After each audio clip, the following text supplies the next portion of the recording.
Começando mais um Neural. Esse Neural ele tem umas características especiais. A gente teve um convidado bem especial, que é o Eduardo Suplicy. E a gente também tem uma mudança. Eu tô aqui com o meu co-host, Juliano. Juliano, me fala aí, onde você está, Juliano? Na verdade, melhor, que horas são e quantos graus está?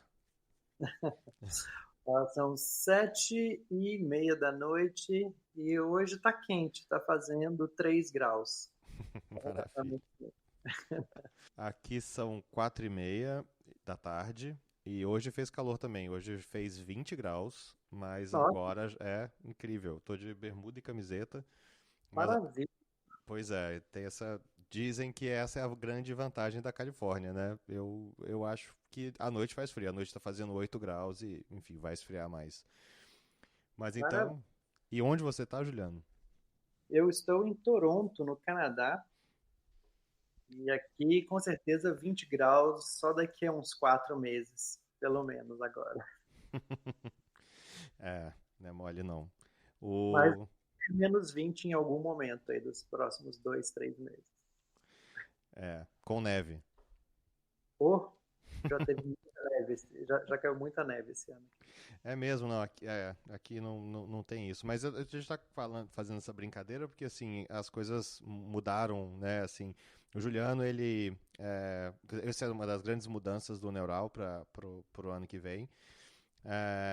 E, assim, esse episódio, ele fecha uma temporada. É um episódio que a gente demorou um pouco para lançar por essas mudanças que a gente teve, né, eu tô morando aqui em Berkeley e o Juliano em Toronto. E aí a gente vai fazer algumas mudanças. O Neural, ele vai. Depois eu vou explicar um pouco mais, assim, né, eu vou voltar e gravar um outro episódio explicando essas mudanças. Mas ele vai se transformar em 2 podcasts e vai ser bem legal. Um para o mundo e o outro para o Brasil. Então depois eu vou trazer mais notícias sobre isso. E o Juliano também, ele não vai participar mais do Neural. E assim, eu queria te agradecer, Juliano, por ter topado fazer essa loucura que é apertar REC e começar a falar é, sobre assuntos tão importantes, né, para gente. E esse assunto não deixa de ser, né? É, Mas eu que agradeço, Felipe.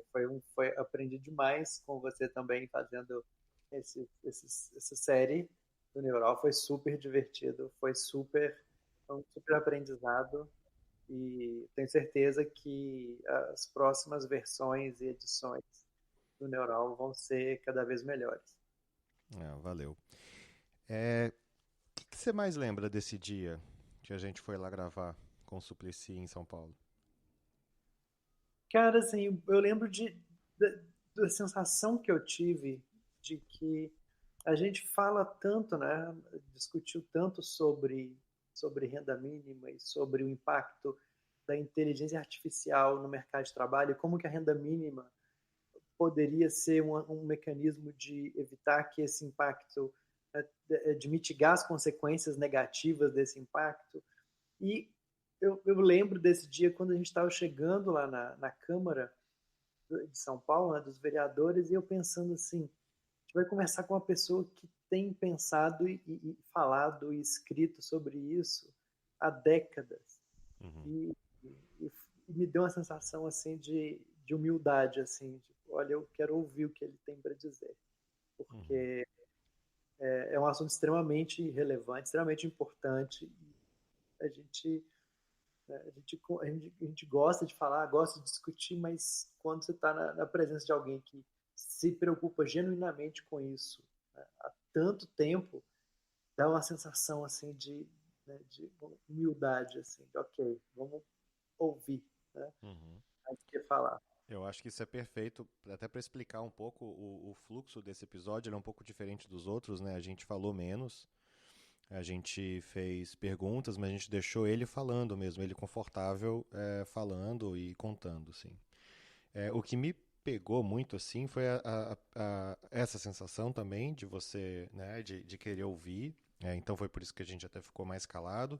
E um outro de estar diante de um político, assim. Então, O Suplicy, a gente vê, né, os vídeos dele, ele é um cara, ele tá cada vez mais popular, né, assim, e principalmente entre os jovens, né, que é muito interessante, mas quando você vê o trabalho dele, as coisas que ele se importa, né, os posicionamentos que ele tem, ou o trabalho dele como vereador, o trabalho dele como senador, e você começa a perceber que você está à frente de um ser político ali, de alguém que escolheu, né, o caminho político para poder se realizar como pessoa e também para fazer o que ele acredita, né? Então isso é muito interessante, assim, de ver realmente que tem uma missão ali, né? De você realmente conseguir fazer o que você quer e deixar sua marca e a sua, né, assim, o seu trabalho em prol de algumas pessoas. Independente da posição política de quem está escutando o episódio, eu acho que perceber essa entrega, né, essa coisa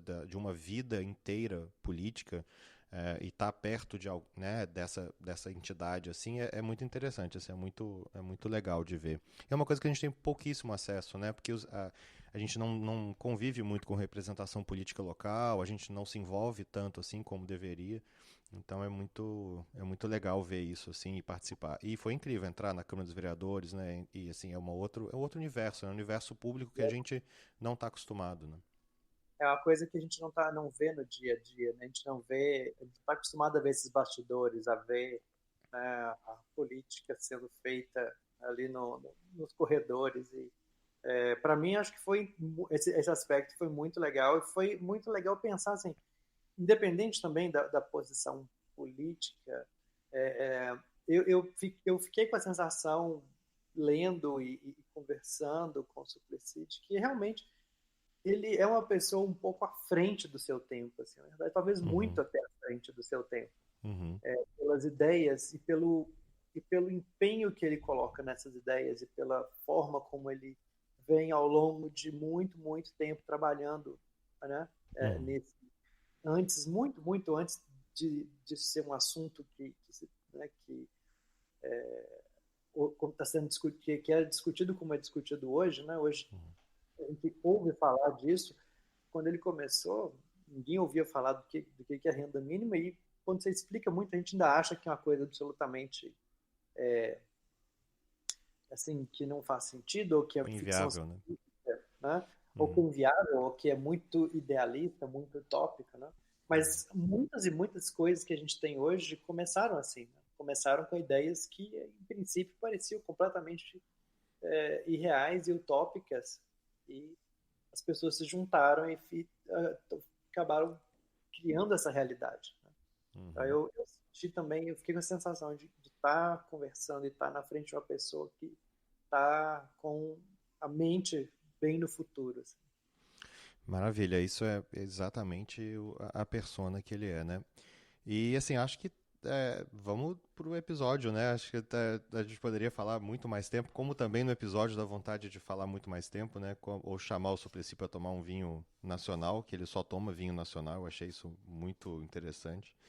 Quer dizer, ele tem preferência por vinho nacional, não sei se ele toma, né? Deve tomar vinho de outros lugares, mas ele sempre prefere, sempre que ele vai no restaurante, ele pede um vinho nacional.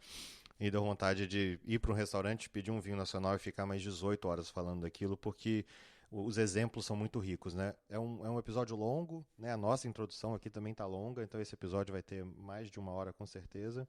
Então, se você gosta do assunto, acha interessante e quer saber um pouco mais, bom proveito e boa jornada aí atrás desse conhecimento, né? E dessa pessoa que representa, né, esse conhecimento na própria vida e no trabalho que ela faz. Vamos nessa? Vamos nessa. Então, vamos embora.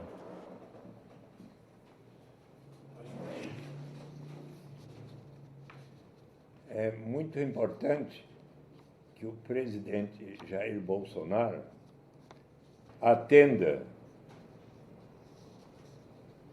o apelo do Papa Francisco no sentido de proibir as armas para que o mundo não conviva com o medo da guerra. Perguntou o Papa: nós realmente queremos a paz? Então vamos banir as armas para não ter que viver no medo da guerra, disse ele em seu Twitter. A comunidade internacional lembra hoje o Dia das Vítimas da Guerra Química. Nesta data entrou em vigor, em 1997, a Convenção sobre Armas Químicas, que proibiu o seu uso e produção. E como o Papa Francisco sempre se mostrou muito preocupado sobre o assunto, a última vez no dia 8 de abril, após várias ONGs denunciarem um ataque químico no reduto rebelde sírio de Douma, quando condenou o uso de instrumentos de extermínio contra a população. O Papa, certamente, é um dos que tem aprendido muito com os ensinamentos de um homem que foi canonizado santo pela Igreja Católica em 1935, ao tempo de Pio XI, e que foi considerado, proclamado o grande patrono dos políticos e dos governantes pelo Papa João Paulo II em 2000. Thomas More, que em 1516 publicou o livro Utopia. No livro primeiro de Utopia, o cardeal Morton está conversando com o amigo de Thomas More, o Gilles, e o Rafael Ítalo Deu, português, viajante. Ítalo Deu significa o contador de histórias. E eis que eles estão debatendo sobre a pena de morte que, instituída na Inglaterra no início do século XVI, não havia contribuído para diminuir a criminalidade violenta que preocupa o Bolsonaro. Os roubos, os assassinatos, os assaltos. Então, eis que Rafael Ítalo Deu diz: muito mais eficaz do que infligir estes castigos horríveis a quem não tem outra alternativa senão, de primeiro, tornar-se um ladrão para daí ser transformado em cadáver, é você assegurar a sobrevivência das pessoas. E com base nesta reflexão, um amigo de Thomas More, chamado Juan Luis Vives, espanhol, escreveu para o prefeito da cidade flamenga de Bruges: de subvencione pauperum de siti necessitatis, um tratado de subvenção aos pobres, onde pela primeira vez propõe a garantia da sobrevivência aos habitantes de Bruges. Por isso, Thomas More é considerado um dos que melhor fundamentou o porquê do direito à renda básica de cidadania. E não é à toa que falar do Papa Francisco e relacionar aos fundamentos da renda básica tem muito a ver e com a recomendação que eu faço ao Jair Bolsonaro. Eu mandei meu livro para ele, para ver se ele aprende as lições de Thomas More, não é? Eu até separei algumas coisas para a gente perguntar sobre isso, mas eu não estava esperando um começo assim tão forte, interessante. Eu queria te agradecer a oportunidade de ouvir. E quando a gente começou a pesquisar, a estudar, né, o assunto, por que a gente está fazendo um podcast sobre renda básica num podcast sobre inteligência artificial? Porque agora é um outro momento, a gente está frente a uma outra revolução, igual foi a agrícola, a industrial, e que realmente vai impactar principalmente a percepção do que é o trabalho. Então, e quando a gente começa a pensar nisso, com a automação, que não tem como parar, né, é realmente uma tsunami, o que isso vai gerar? Como que as pessoas vão se realizar? Como que elas vão, o que vai existir? Como que a gente vai conseguir fazer com que a gente não perca a chance, mais uma vez, de distribuir. Né? Porque na revolução industrial, não, agora vai ser produzido de forma, né, mecânica, vai ter máquinas, todo mundo vai poder comprar, vai ter as coisas, os bens, e não foi isso que aconteceu, a gente sabe que não é. E a inteligência artificial hoje tem muito mais gente preocupada em fazer as pessoas clicarem em banner e comprar, tem muito mais gente trabalhando com isso do que trabalhando com coisas que geram impacto. Então é interessante eu começar com isso, porque também tem o uso de inteligência artificial na área bélica, né? Tem isso. Então, tem uma palavra que é importante na hora que você tem que definir por que você deve fazer um projeto de inteligência artificial ou não, que é ética. Né? Então, esse é o princípio básico desse desenvolvimento. Né? E aí a renda básica vem como uma resposta. Né? Eu sei que ela não é uma teoria nova, mas ela ganhou um fôlego agora de importância e urgência. Né? Sem dúvida. Não é? Podemos aqui citar alguns exemplos de personalidades que recentemente falaram a respeito nesta linha. Em 18 de julho do ano passado, por ocasião da comemoração dos 100 anos do nascimento de Nelson Mandela, no estádio lotado de Johannesburg, o presidente Barack Obama disse que agora, com a velocidade do avanço da inteligência artificial, com a automação, com os robôs, com os automóveis que passam a andar sem motorista, Exato. mais e mais nós precisamos pensar em novas formas, tais como a renda básica universal. Eu fiquei super feliz quando assisti isso. Sim. Lá por volta de 2007, por aí, certo dia veio a Brasília, eu era senador, o primeiro-ministro da Alemanha, acho que era o Kohl, e sentado ali na recepção, junto ao presidente do Senado, ele disse, me apresentou, senador Eduardo Suplicy, eu quero lhe apresentar um amigo meu, Götz Werner, entusiasta da renda básica. O empresário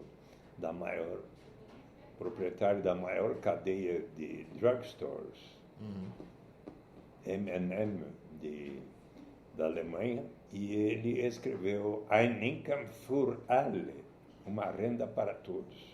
E me convidou para ir para a Alemanha, pouco depois, para a entrega do prêmio, acho que era Visão, que iria ser entregue a ele e ao Muhammad Yunus, criador do Grameen Bank, em Bangladesh, grande entusiasta por sua experiência, que ganhou o Prêmio Nobel da Paz do microcrédito. Quando foi a entrega do prêmio em Berlim, presente umas 1.000 pessoas num grande auditório, o Muhammad Yunus e o Götz Werner foram chamados. E daí o Götz Werner falou, olha, eu gostaria de compartilhar o meu tempo com o senador Eduardo Suplicy, que é autor da lei que institui a renda básica no Brasil. Aí eu falei 10 minutos, ele falou 10 e o Muhammad Yunus 20. Depois nós dois fomos convidados para falar na universidade, onde o Götz Werner é diretor do Instituto de Relações Internacionais e professor, e lá ele nos convidou para falar do microcrédito e da renda básica como instrumentos para erradicar a pobreza. E daí ele me convidou para visitar Bangladesh e o Grameen Bank, que eu fui. Fiquei 2 dias lá e visitei, inclusive, o local no interior, numa vila rural, onde tinha cerca de 80 mulheres que haviam recebido um empréstimo em conjunto, em forma cooperativa, para adquirir uma série de instrumentos, até de vacas, de cabeças de gado e tudo. Mas então ele sempre falou muito do microcrédito, da experiência dele. Mas eu fiquei feliz e surpreendido numa entrevista que eu li no ano passado, num jornal indiano, onde ele também faz a declaração que agora, com a velocidade da inteligência artificial, da automação e tal, se torna inevitável a instituição da renda básica. Tem uma coisa que eu achei interessante na sua fala, é que você começou citando um filósofo há 500 anos atrás. Certo. Né? E a ideia vem de longe. A ideia vem de longe, a ideia não começou agora. Né? Quando você saiu de casa hoje, como é que eu fiz? Hoje eu saí de carro. Mas pela janela? Não, pela porta. Isso, a ideia em si, ela não é, ela parece simples, né? Se você estava preocupado com um filósofo, quer dizer, estava assim bem sintonizado com um filósofo do século XVI, também pode estar com um filósofo, um pensador que em 520 anos antes de Cristo escreveu o livro das explicações e das respostas. O mestre Confúcio, que diz que a incerteza ainda é pior do que a pobreza, e pode alguém sair de casa senão pela porta? O sentido é, se nós quisermos efetivamente realizar os objetivos fundamentais da República Federativa do Brasil, conhece o artigo 3º? Constituem objetivos fundamentais da República Federativa do Brasil. Construir uma sociedade livre, justa e solidária, garantir o desenvolvimento nacional. 3º, muito importante, erradicar a pobreza e a marginalização e reduzir as desigualdades sociais e regionais, promover o bem de todos, sem preconceitos de origem, raça, sexo, idade, cor, idade e quaisquer outras formas de discriminação.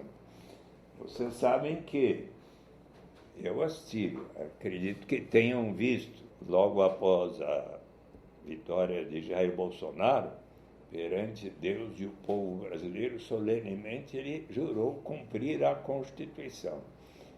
Para bem fazê-lo, no que diz respeito ao artigo 3º, então, de bom senso, quando sairmos de casa pela porta, instituirmos a renda básica de cidadania para cumprir a realização destes objetivos. Pois é, e aí vem a minha observação que eu queria que o senhor comentasse, é que essa é uma ideia que já não é nova e é uma ideia que aparentemente é óbvia, porque a tecnologia hoje, né, a gente trabalha com tecnologia, a gente trabalha muito na interseção entre tecnologia e sociedade. Né?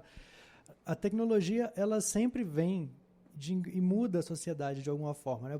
Se você parar para pensar, o próprio dinheiro é uma tecnologia, que nós inventamos dinheiro. Dinheiro não existe, é uma coisa que nós inventamos e que nos permite trocar valor. E a renda básica seria simplesmente uma outra forma de usar essa invenção, né, de uma forma mais justa. Por que você acha que essa ideia ela tem demorado tanto a ser colocada em prática, sendo que ela já é uma ideia? O projeto do senhor que foi aprovado, ele é de 2004, se eu não me engano. Se transformou em lei. Se transformou em lei. 8 de janeiro de 2004. 2004, exatamente. Quando, depois de ter sido aprovada por todos os partidos, em dezembro de 2002, no Senado, e dezembro de 2003, na Câmara, quando era quando era deputado federal, Jair Bolsonaro, nada disse contra, aprovado, e foi para o presidente Lula sancionar ou não. Eu, então, visitei o então ministro da Fazenda, Antônio Palocci, que explicou ao presidente Lula como é para ser instituído gradualmente, a critério do Poder Executivo, começando pelos mais necessitados, portanto, como faz o Bolsa Família, é factível, pode sancionar, e o presidente Lula sancionou numa belíssima cerimônia em 8 de janeiro de 2004, com assinaturas também de Antônio Palocci Filho, Nelson Machado, Ciro Ferreira Gomes, que era o ministro da Integração. Sim, uma ideia de bom senso, de acordo com grandes filósofos da história da humanidade. Vamos a 300 anos antes de Cristo. Aristóteles, em Política, diz que a política é a ciência de como alcançar o bem comum, uma vida justa para todos. Para isso é necessário a justiça política, que precisa ser precedida pela justiça distributiva, que torna mais iguais aos desiguais. Vamos à Bíblia Sagrada. Qual é a palavra no Antigo Testamento mais citada? 513 vezes, me ensinou o rabino Henry Sobel. Tzedakah, que em hebraico significa justiça social, justiça na sociedade, o grande anseio do povo judeu, como também do povo palestino. Vamos ao Novo Testamento, os Atos dos Apóstolos, que diz que todos eles venderam os seus bens e os juntaram, passaram a viver em comunidade de tal maneira a prover a cada um de acordo com as suas necessidades. Parábolas de Cristo. Jesus conta que o senhor da vinha contratou inúmeros trabalhadores ao longo da jornada, na primeira, na segunda, até a última hora do dia. Com cada um, combinou o que ambos combinaram como justo. Ao final do dia, começou o pagamento pelo último que ali chegou. E ao pagar ao primeiro, este lhe perguntou: mas como assim? O senhor está me pagando o mesmo que ao último que aqui chegou? E eu trabalhei mais do que ele.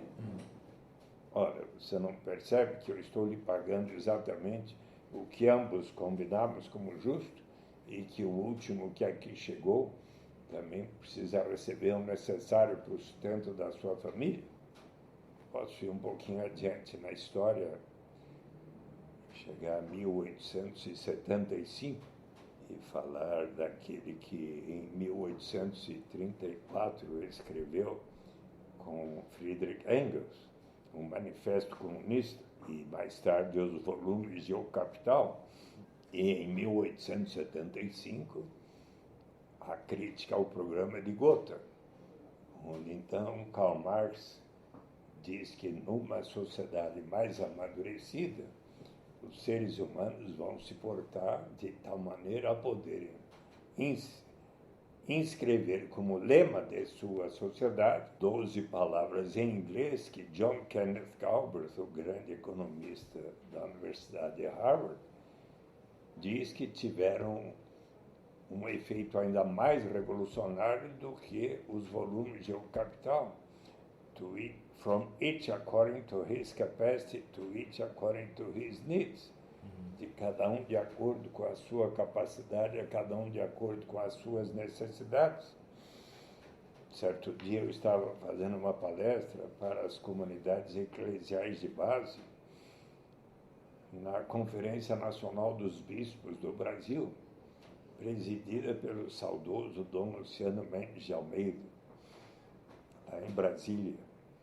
E eu fui citando dezenas de pensadores, filósofos e economistas, que estou começando a falar agora a respeito, e dentre os quais até Karl Marx. E daí Dom Luciano, ao final, me disse: Eduardo, você não precisa citar Karl Marx para defender a sua proposta, porque ela é muito melhor defendida por São Paulo na segunda epístola aos Coríntios. Daí eu li a segunda epístola de São Paulo aos Coríntios, achei tão bonita que eu sempre cito agora Karl Marx e São Paulo. São Paulo diz que todos nós deveremos sempre seguir o exemplo de Jesus, que, em sendo tão poderoso, resolveu se solidarizar e viver dentre os mais pobres, de tal maneira que, conforme está escrito, para que haja justiça, para que haja igualdade, toda aquela pessoa que teve uma safra abundante não tenha de mais, toda aquela pessoa que teve uma safra pequena não tenha de menos. Uma questão de bom senso. Sim. E você dando esses exemplos, assim, você tocou num ponto de uma pergunta que eu tinha deixado para o final, mas eu acho que tá na hora. O que acontece, assim, e você já está desenvolvendo, falando sobre isso, pensando, conversando, apresentando, tentando, e já tem, né, é um trabalho realmente... De décadas. De décadas. E o que você acha que acontece com nós, seres humanos, que a gente normalmente toma decisões absolutamente imediatistas e a gente não consegue ver o todo, né? A gente vê um pouco ali, aquilo ali, toma uma decisão para resolver e não pensa no sistema complexo que aquilo ali está inserido. Acho que todos nós precisamos, assim, perceber que nossa vida terá muito maior sentido se pensarmos, primeiro, no âmbito da nossa família. Eu aprendi, sou o oitavo de 11 filhos, 6 homens, 5 mulheres. Meus pais eram muito católicos, cristãos, e costumavam, a cada tantos dias, uma vez por semana pelo menos, rezarmos juntos perante o Sagrado Coração de Jesus, Pai Nosso, Ave Maria, e costumavam também dizer: olha, filhos, filhas, é muito importante que vocês sempre permaneçam unidos e procurem ser solidários e fraternos e tudo. Mas eu também aprendi com eles que esses valores deveriam valer para além dos muros da nossa casa. Ou da religião, né? E algo para que haja o bem-estar e felicidade de todos, para que possamos viver num Brasil, numa São Paulo, sem tanta violência, onde percebamos que o sentimento de solidariedade, fraternidade é muito importante. É claro que todos nós desejamos progredir. Eu fico super feliz quando meus filhos, o Eduardo, que eu suplo, o André, advogado, o João, que, como o Eduardo, é cantor, compositor, quando eles têm sucesso, são convidados para cantar aqui e acolá. Mas eu também procuro dizer a eles que precisamos levar em conta estes valores da busca da verdade, da justiça, da maior igualdade de direitos para todos. E pensando em questões tais como o grande ideólogo das revoluções americana e francesa ensinou também. Eu me refiro a Thomas Paine. Ele nasceu em Thetford, Inglaterra, 1734. Tornou-se amigo de Benjamin Franklin, inventor do para-raios. Antes só se usavam monóculos, ele inventou os óculos. E eis que Benjamin Franklin persuadiu Thomas Paine a ir viver na América antes da independência. Para lá ele foi como um coletor de impostos e arguto observador de costumes e de valores. Começou a escrever ensaios que tiveram enorme impacto. o presidente George Washington escreveu para um amigo que nenhum outro ensaio tivera tamanha influência sobre a mente dos americanos para lutarem por sua independência quanto Common Sense, senso comum, que publicado e distribuído numa tiragem fantástica, 150 mil exemplares para a época, distribuído pelas ruas da Filadélfia e das 13 colônias norte-americanas, em janeiro de 1776, 6 meses depois, 4 de julho de 1776, os americanos proclamaram a sua independência. O que dizia Thomas Paine em senso comum? Contraria o bom senso que uma ilha domine um continente e coisas como tais. Mas, considerado uma pessoa com ideias tão progressistas e avançadas, começou a se sentir muito perseguido na América e resolveu voltar para a sua terra natal, a Inglaterra. Mas lá chegando, o que aconteceu? Começaram a queimar os seus livros. Imagine este homem responsável pela perda da nossa principal colônia. E aí ele resolveu ir para a França. E de tal maneira se engajou na luta por liberdade, igualdade e fraternidade que, 3 anos após a Revolução Francesa de 1789, embora estrangeiro, ele foi eleito constituinte francês. E nesta qualidade, em 1795, escreveu um ensaio de 20 páginas, que aqui está em português, Justiça Agrária, onde ele diz que a pobreza é algo que tem a ver com a civilização e a instituição da propriedade privada. Ali na América, onde ele tinha estado, antes da independência, não enxergara tamanha destituição e pobreza quanto nas vilas e cidades europeias de então. Por que razão? Porque na América a propriedade era comum dentre os índios. Mas ele considerava de bom senso que uma pessoa que cultive a terra pudesse ter o direito de receber o rendimento do seu trabalho na sua propriedade, com as benfeitorias realizadas. Era sua sugestão que toda pessoa que assim o fizesse destinasse uma parcela desse seu rendimento para um fundo que a todos pertenceria, e deste fundo, uma vez acumulado, se pagaria a cada pessoa residente naquele país, e ele enfatiza, essa é uma proposta para todos os países, se pagaria tanto um capital básico quanto uma renda básica a todas as pessoas residentes naquele país, como um direito inalienável de todos participarem da riqueza comum da nação, mas que lhes foi retirada quando instituída a propriedade privada. Uma solução de bom senso. É interessante isso porque, assim, e você está falando dos princípios de igualdade, liberdade, fraternidade, né? Assim, e que está muito ligado à questão da renda básica mesmo, né? E igualdade, liberdade e fraternidade leva a gente para várias perguntas e várias conversas. E, assim, o que me preocupa e preocupa a gente bastante é que, hoje em dia, o uso da tecnologia artificial e o desenvolvimento da inteligência artificial, somente pelas grandes empresas, inclusive a empresa do Mark Zuckerberg, ela é desenvolvida de uma forma que ela permite chegar em todo mundo.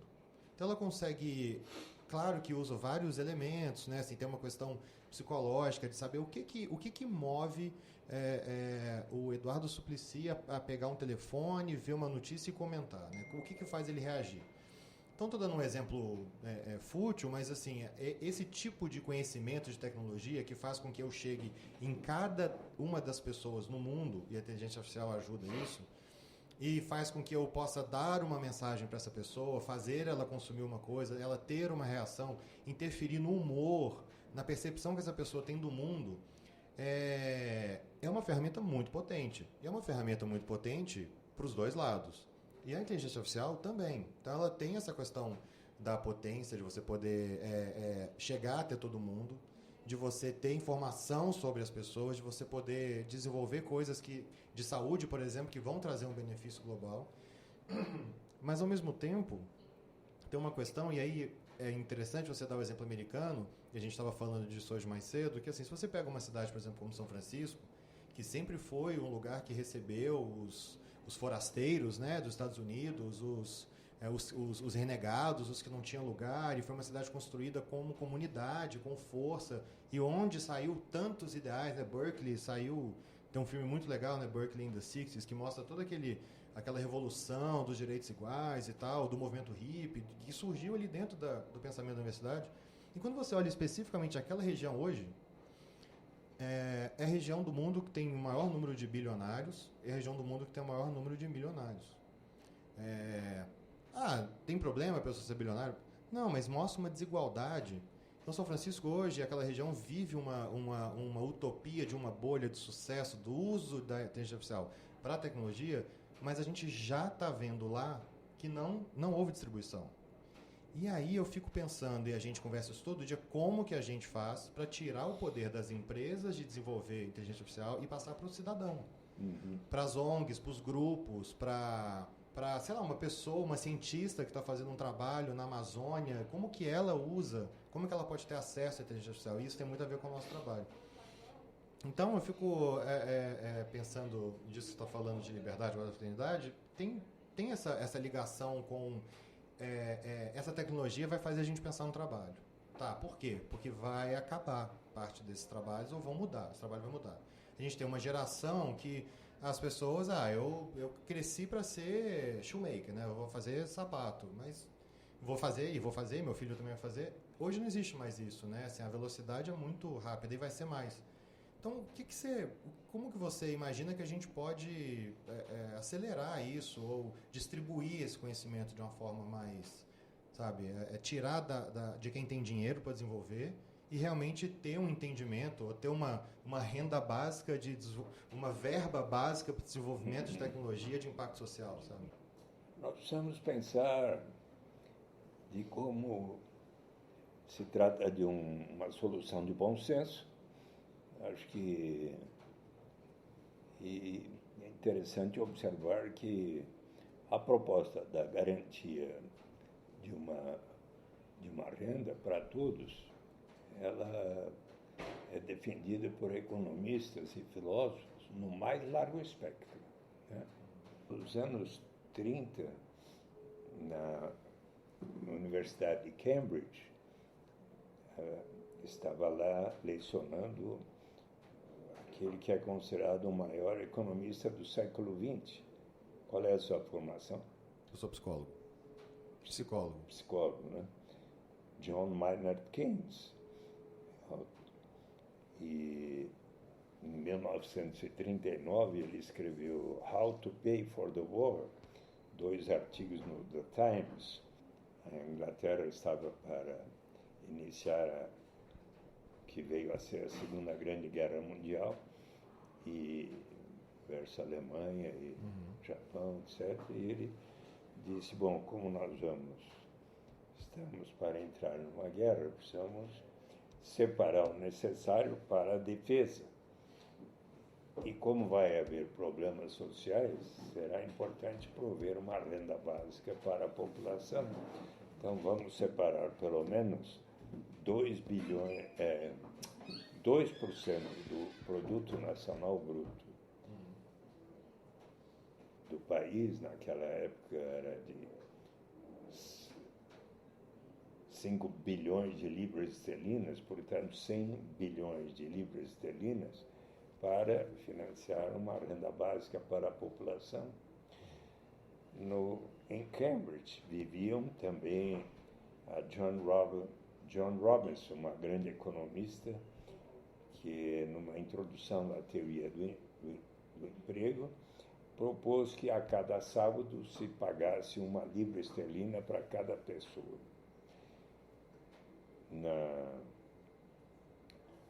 Ali estava também, no chamado Círculo de Cambridge, James Edward Mead, M-E-A-D-E, que em 1935, escreveu An Outline of Economic Policy for the Labour Government, onde ele já, de alguma maneira, escreve um pouco daquilo que veio a escrever numa trilogia publicada em 3 livros, 1989, 92 e 95, ano que ele faleceu, sobre a gatotopia. Veja, ele nasceu em 1907 e faleceu em 1995, portanto, viveu durante todo o século XX quase e viu tudo que ocorreu. As grandes guerras. De guerras e tudo mais. E então, em A Gatotopia, ele fala de sua longa jornada em busca de utopia. Por mais que navegasse, não conseguiu encontrá-la. No caminho de volta, deparou-se com a gatotopia, que em grego significa um bom lugar. Chegando lá, tornou-se amigo de um economista. Você é economista? Não. Ele. É formação em computação. E então, este amigo disse, olha, os agatotopianos não vão lhe dizer onde é que fica a utopia, embora saibam onde fica. Porque eles têm uma grande diferença com os utopianos, que são seres humanos perfeitos que vivem num lugar perfeito. Enquanto que nós, agatotopianos, somos seres humanos imperfeitos que, entretanto, conseguimos construir um bom lugar. Agatotopia significa um bom lugar. E ele, então, estudou as instituições e arranjos sociais de agatotopia e verificou que elas eram as melhores que até então ele havia conhecido para, simultaneamente, se alcançar aqueles objetivos que a humanidade e os economistas tanto queriam. Liberdade, no sentido de cada um poder trabalhar naquilo que desejar, gastar o que recebe naquilo que bem aprouver, igualdade no sentido de não haver grandes disparidades de renda e de riqueza, e de eficiência no sentido de se alcançar o melhor poder aquisitivo, o maior padrão de vida possível, com os recursos e a tecnologia vigentes. E quais eram as instituições? Primeiro, flexibilidade de preços e salários para se obter a melhor alocação de recursos possíveis e, assim, o melhor padrão de vida possível. Igualdade no sentido de, e para obter igualdade, então, muita interação entre empresários e trabalhadores, capital e trabalho, se possível, se pagar aos trabalhadores não apenas salários, mas cotas de participação nos resultados. Mas, se você tem flexibilidade de preço e de salários e cotas de participação nos resultados, que às vezes até por causa de recessões como as que estamos vivendo, e golpes de Estado, instabilidades e tudo, você pode ter dificuldades e queda de salários e de participação nos resultados. Então, você precisa de um terceiro instrumento, que é justamente a renda básica de cidadania, para prover maior igualdade e erradicar a pobreza. No último capítulo, ele disse, olha, o importante é você caminhar firmemente em direção àquilo que você deseja. Se você quiser tudo ao mesmo tempo, aí vem normalmente as instabilidades políticas, os golpes de Estado, as guerras, tudo que temos visto, inclusive aqui no Brasil. Ora, quando eu apresentei a proposta, veja bem, quando eu estudei economia na Michigan State University, na Universidade de Stanford, em 68, 69, 66, 68, 70, 73, eu conheci o conceito da garantia de uma renda mínima mas através de um imposto de renda negativo. Toda pessoa ou família que não recebesse determinado patamar de renda passaria a ter o direito de receber uma proporção da diferença entre aquele patamar e o nível de renda da pessoa. E, quando cheguei no Senado, apresentei, em 1991, abril, um primeiro projeto para garantir uma renda mínima através de um imposto de renda negativo. Ao estudar mais e mais o assunto e interagir com, especialmente, aqueles que fundaram a Basic Income European Network, depois Basic Income, por minha sugestão, Earth Network, a BIAN, eu fiquei persuadido de que, melhor ainda do que a garantia de uma renda mínima através de um imposto de renda negativo, será prover a renda básica incondicional para todos. O programa de garantia de renda mínima foi aprovado por consenso, só 3 abstenções, em 16 de dezembro de 2001, foi para a Câmara, recebeu o parecer favorável do deputado Germano Rigoto, mas acontece que era agosto de 91 e eu apresentei, junto com Antônio Maria da Silveira, um economista que defendia a renda mínima, para um grupo de economistas reunidos pelo Walter Badelli, simpatizantes do PT, e nesta reunião estava o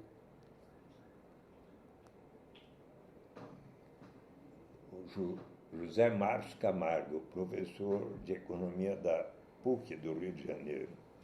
E quando eu apresentei a garantia de uma renda mínima através do imposto de renda negativo, ele ponderou: olha, Eduardo, é bom a garantia de uma renda, mas seria bom nós começarmos pelas famílias carentes, desde que as suas crianças estejam frequentando a escola, pois um dos maiores problemas no Brasil é um número tão grande de famílias carentes que, não tendo como dar de comer em casa, resolvem estar as suas crianças a trabalharem desde os 7, 8, 9, 10 anos de idade. Essa contrapartida de ficar na escola. Se nós provermos a garantia de uma renda desde que as crianças estejam indo à escola, estaremos contribuindo para cortar um dos círculos viciosos da pobreza. Sim. E ele escreveu sobre isso, está tudo aqui contado em 91, em 93, e então, em 95, se iniciaram as experiências de garantia de renda mínima associadas à educação, também denominados Bolsa Escola, e que depois se tornaram lei federal. Daí veio o Bolsa Alimentação, o Auxílio Gás, o Cartão Alimentação, até que todos foram unificados e racionalizados no que veio a se chamar o programa Bolsa Família. Mais e mais eu, estudando o assunto, fiquei persuadido de que melhor ainda seria a renda básica incondicional. Em dezembro de 2001, apresentei o projeto para instituir, em 2005, a renda básica incondicional, que foi designado relator do projeto o então senador Francelino Pereira, ex-presidente da Arena, ex-governador de Minas Gerais, famoso um dia por ter dito: que país é esse? E ele estudou e me disse: Eduardo, é uma boa ideia, mas você precisa torná-la compatível com a lei de responsabilidade fiscal, pela qual, para cada despesa, precisa haver a receita correspondente. Que tal você aceitar um parágrafo que diga que será instituída por etapas, a critério do Poder Executivo, começando pelos mais necessitados? E, graças a este parágrafo, o Senado aprovou por consenso dezembro de 2002, a Câmara, dezembro de 2003, nem o Bolsonaro objetou. Sim. E foi ao presidente Lula, eu falei com o Palocci, que disse ao presidente como é para ser instituído gradualmente, é factível, pode sancionar, e o presidente sancionou. Mas, obviamente, vem a pergunta, e relacionado à sua questão, no começo desse ano, 28 economistas laureados com o Prêmio Nobel de Economia, eles apresentaram uma proposta para que nos Estados Unidos institua uma taxa sobre o carbono e do fundo resultante da receita da taxa do carbono se pague a toda a população norte-americana um dividendo relacionado ao carbono. E fazendo um paralelo com isso, hoje tem algumas ideias de um desenvolvimento de um imposto na utilização de inteligência artificial e automação. Exatamente. Também se está cogitando e planejando um imposto até sobre os robôs, a automação, para formar um fundo que venha a pagar um dividendo para todos. Diversas são as alternativas. Olha, no início dos anos 60, o prefeito de uma pequena vila de pescadores observou que de lá saía uma grande riqueza na forma da pesca. Vocês conhecem diversas vilas de pescadores no Brasil, em Ubatuba, Ceará, Iguape, por exemplo.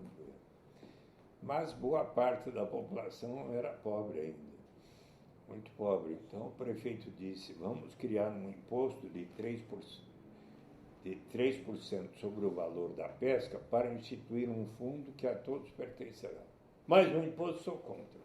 Demorou 5 anos para ele persuadir a comunidade. Uma vez instituída, deu tão certo que 10 anos depois, Jay Hammond era o seu nome, tornou-se eleito governador do estado do Alasca, que ao final dos anos 60, tal como nós na camada pré-sal do Atlântico, descobriu enorme reserva petrolífera, na Baía de Prudhoe.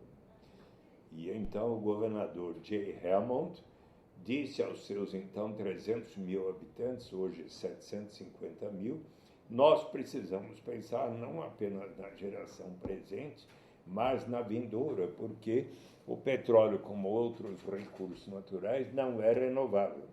Vamos separar pelo menos 25% dos royalties decorrentes à exploração dos recursos naturais para instituir um fundo que a todos pertencerá. E então, ele quis que todos debatessem e votassem.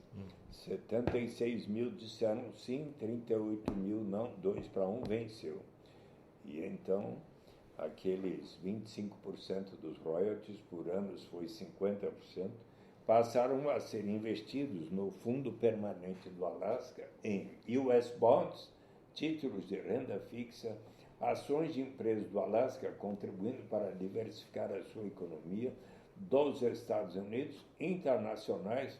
Pode ver no site do Alaska Permanent Fund as ações de mais de 200 empresas brasileiras, como Itaú, Bradesco, Banco do Brasil, Petrobras, Vale do Rio Doce, o que significa que nós contribuímos para que isso exista lá, empreendimentos imobiliários. E então, o Fundo Permanente do Alasca passou de $1 bilhão no início dos anos 80 para mais de 65 bilhões de dólares hoje. Vamos supor que você estivesse residindo no Alasca entre 1º de janeiro e 31 de março, única exigência ali morar um ano ou mais, você teria preenchido um application form, um formulário. Sou Felipe Foratini, resido em tal endereço. Se viajei no ano passado, por tal qual motivo, estou aqui de volta. Responde por suas crianças até 18 anos, por elas recebe, igual para todos. Poucas perguntas. Trabalho aqui com o NUNE. Não precisa dizer qual a sua remuneração, nem o seu patrimônio acumulado. Poucas perguntas adicionais. 2 pessoas que lhe conhecem testemunham essa declaração é verdadeira. Se ali você tivesse assim procedido desde os anos 80, você teria recebido 82 em diante, primeiro 300, 400, 500 e pouco. 2008, quando o preço do petróleo foi lá para cima, $3.269 por pessoa, pai, mãe, 3 crianças, 5, $16.300 aproximadamente, pelo direito de todos partilharem da riqueza comum do Estado. Consequência, 1980, Alasca, o mais desigual dos 50 estados norte-americanos, hoje, junto com Utah e Alasca, os 2 estados mais igualitários dos Estados Unidos, e constitui suicídio político para qualquer liderança propor o fim do sistema. Até para Sarah Palin, aquela que foi a candidata a vice de John McCain versus Barack Obama, porque em 2008 ela era governadora quando se pagou o maior dividendo que o Alaska Permanent Fund iria pagar, era 2.069, mas como o preço do petróleo foi lá para cima e a calefação ficou muito cara, ela resolveu $1.200 adicionais do orçamento do estado do Alasca para cada habitante. Foram 3.269, ou seja, e aí você precisa saber a história de Macau, antiga colônia portuguesa. Quando Mao Tse-tung venceu a Revolução Comunista, formou a República Popular da China, absorveu diversas colônias europeias, salvo Hong Kong, que está lá em ebulição, que passou a ser da China, mas com uma legislação autônoma. E em 1999, Macau passou a ser da República Popular da China, todavia com uma legislação autônoma. Tem lá um parlamento e um executivo. E em 1999, eles permitiram que houvesse lá cassinos, que se desenvolveram amplamente. Macau tem cerca de 700 mil habitantes, é a maior densidade populacional de uma cidade no planeta, muito densa, não é tão grande. Mas hoje Macau, graças à autorização para fazer cassinos, tem mais cassinos que Las Vegas, conhecida por seus cassinos. O Brasil recebe 8 a 9 milhões de turistas por ano. Macau recebe 30 milhões.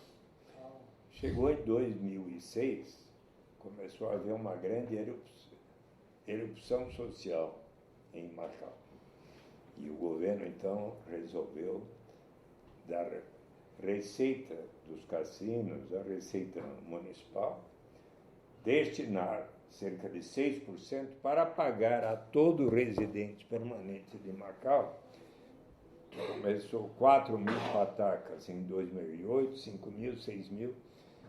Em 2016 foram 9 mil patacas, do ano passado 10 mil patacas por habitante. 9 mil patacas em 2016 equivaliam a $1.127 por ano. Razoável. Onde mais? Maricá, na costa do Rio de Janeiro, 150 mil habitantes. O prefeito de Maricá, 2008, 2012, foi Washington Quaquá. Agora, Fabiano Horta, ambos do PT.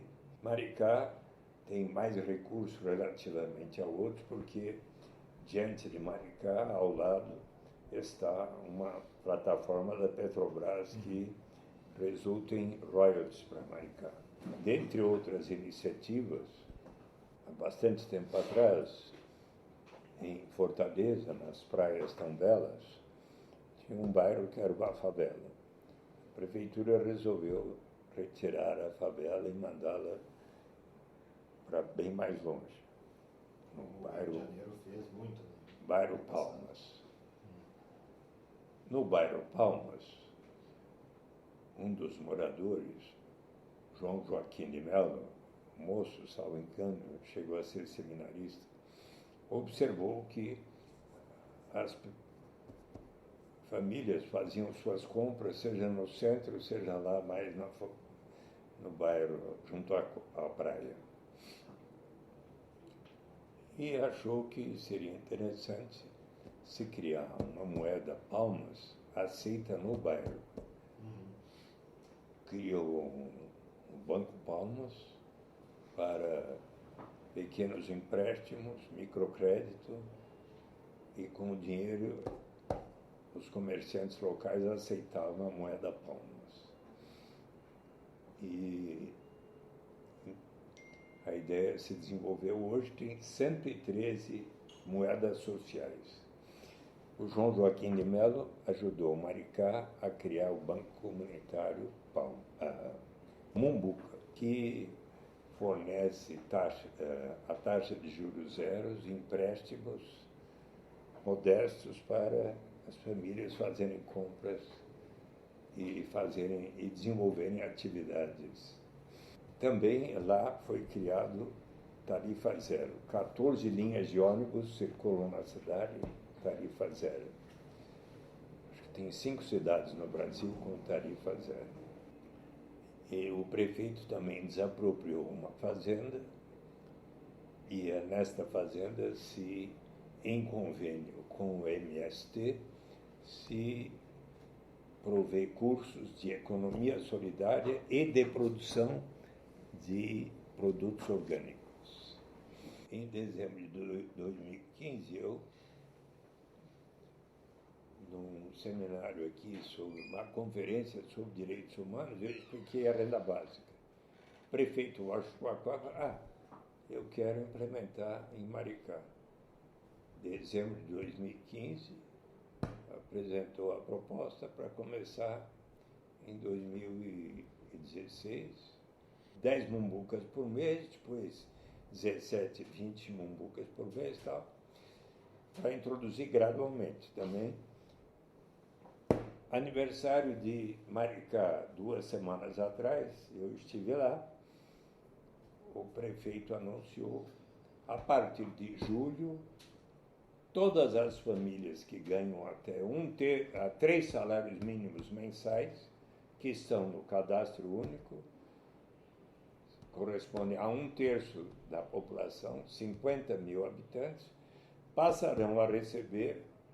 Note que o Bolsa Família garante R$ 89 per capita por beneficiário da família.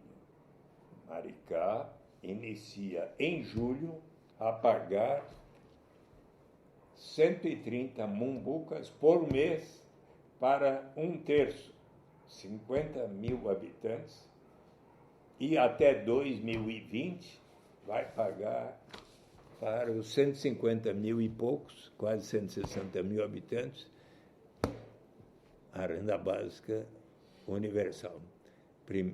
Eu escrevi para a Folha um artigo que está para sair, Maricá, um exemplo para o Brasil. Você está falando algumas coisas, eu acho isso muito interessante, porque assim, a gente veio muito com essa angústia do como que a gente faz para, por que isso não acontece, como que a gente pode ajudar, como é que a gente pode fazer isso acontecer, e você trouxe muita informação, né, do que já aconteceu, mas alguns pensamentos interessantes de tem que continuar a fazer, tem que ir tentando, tem que ir falando, tem que ir conversando, tem que ir alinhando, que alguém tem que ser gradual. Mas tem um ponto que eu acho que aí essa decisão se torna mais uma decisão, quase uma decisão mais política, ideológica do que outra coisa, que é uma pessoa só consegue considerar que isso pode ser viável, ou pelo menos estudar sobre isso, se ela tem dentro dela uma coisa que é o ideal de distribuição. De justiça. De justiça. Né? Então, justiça social. Eu fico muito curioso com o que vai acontecer, com o que vai vir por aí. E eu queria te fazer uma pergunta final. E, assim, eu acho que, pelo que você fala, eu já sei a resposta, mas assim, você é otimista? Sou. E acho possível. Custa caro? Sim. Hoje no Brasil são 14 milhões e 200 mil famílias aproximadamente que recebem o programa Bolsa Família, que assegura R$ 89 por mês para cada beneficiário. É bastante modesto, R$ 89. E pensar em dar um passo na direção de pagar a renda básica para 210 milhões de habitantes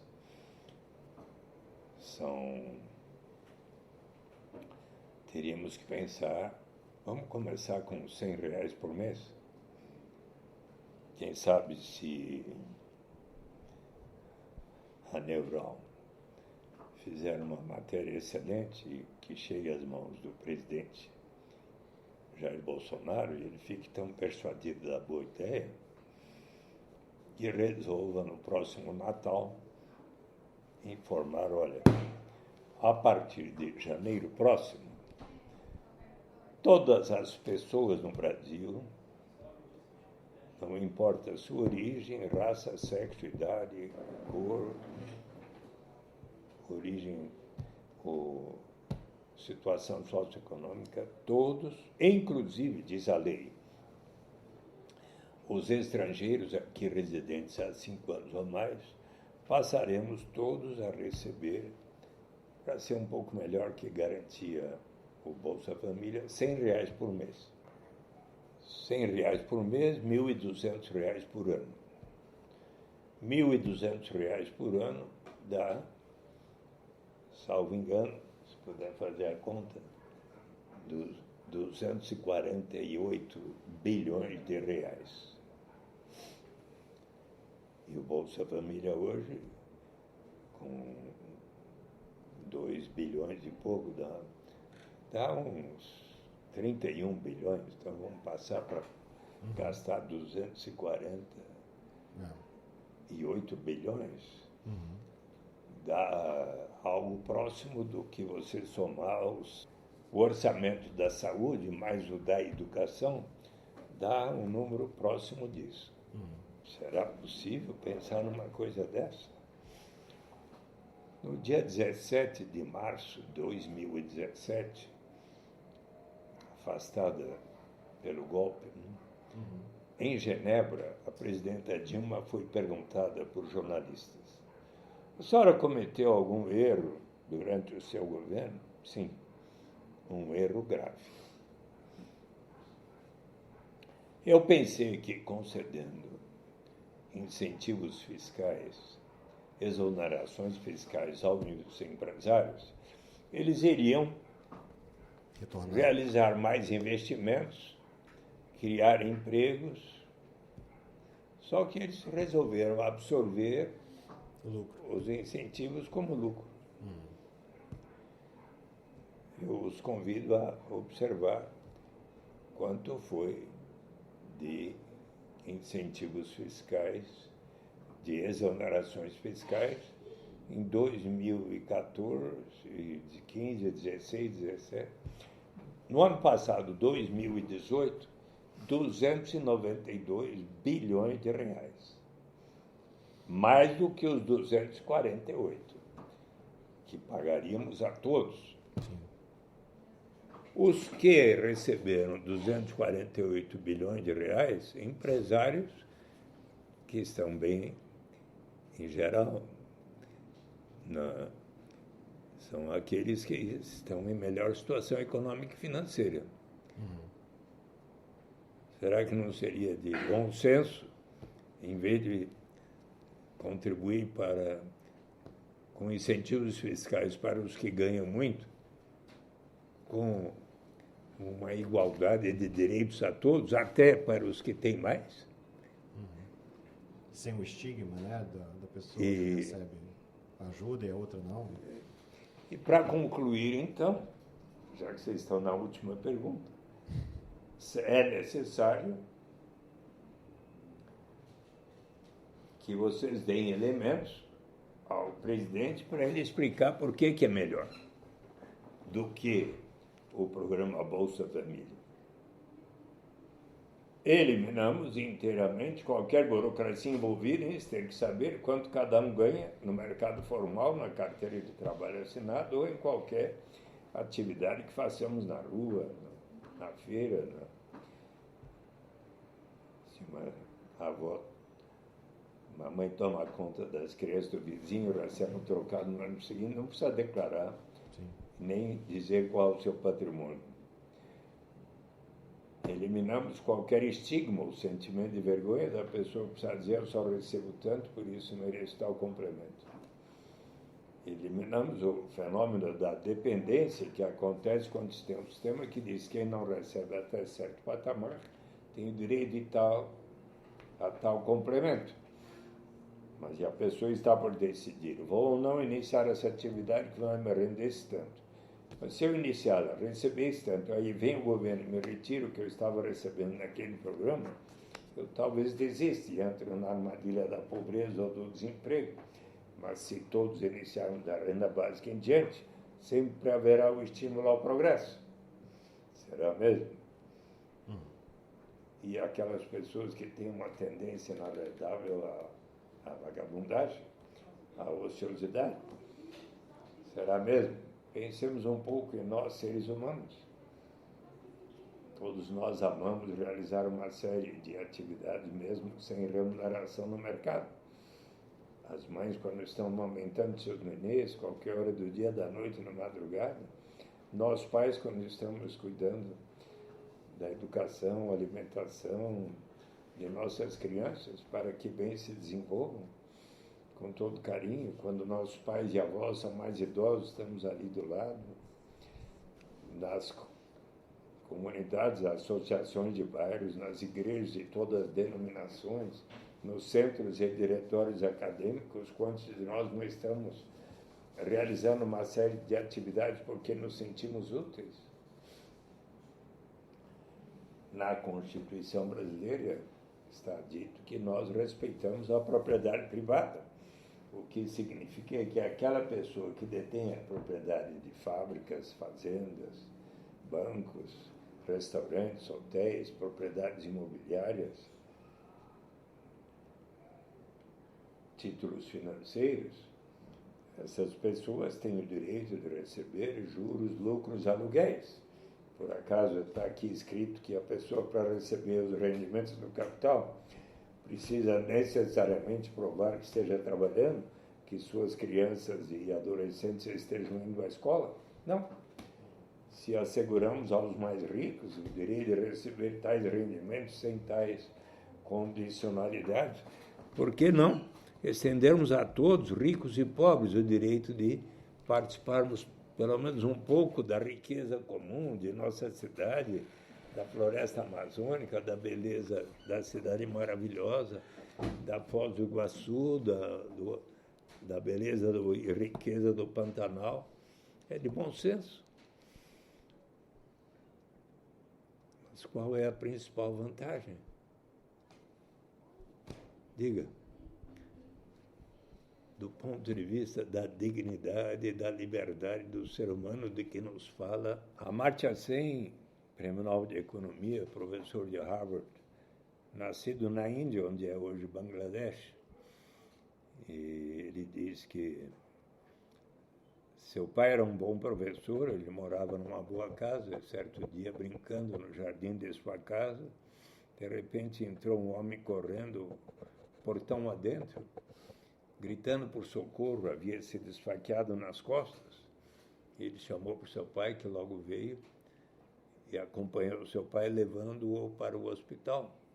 No caminho, Kadermia disse, bem que minha mulher tinha me avisado para não vir a este lugar tão perigoso, caracterizado por lutas étnicas, mas eu não tive outra alternativa, senão de aqui nessa região, encontrar um trabalho que pudesse dar o sustento da minha família. Ao chegarem no hospital, ele teve uma forte hemorragia e veio a falecer. Conclui Amartya Sen. Tipicamente, Kadermia não tinha liberdade real.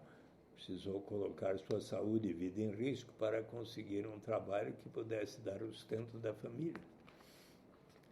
Aquela mulher, se vocês forem lá no Parque da Luz, agora à noite, não tendo como dar de comer em casa, para a sua família, resolve vender o seu corpo. Ou para o personagem que vocês conhecem, que está aqui no meu livro, de qual canção de rap? Do Homem na Estrada? O Homem na Estrada. Por isso que está aqui assinalado. Então, este rapaz, não tendo outra alternativa para ajudar o orçamento da família, resolve se tornar o aviãozinho da família de narcotraficantes, ou aquela senhora. O dia que houver para si e cada pessoa na sua família uma renda suficiente para atender às suas necessidades vitais, esta pessoa vai ganhar o direito de dizer não, diante de uma única alternativa que lhe surja pela frente, mas que vai ferir a sua dignidade e colocar sua saúde e vida em risco.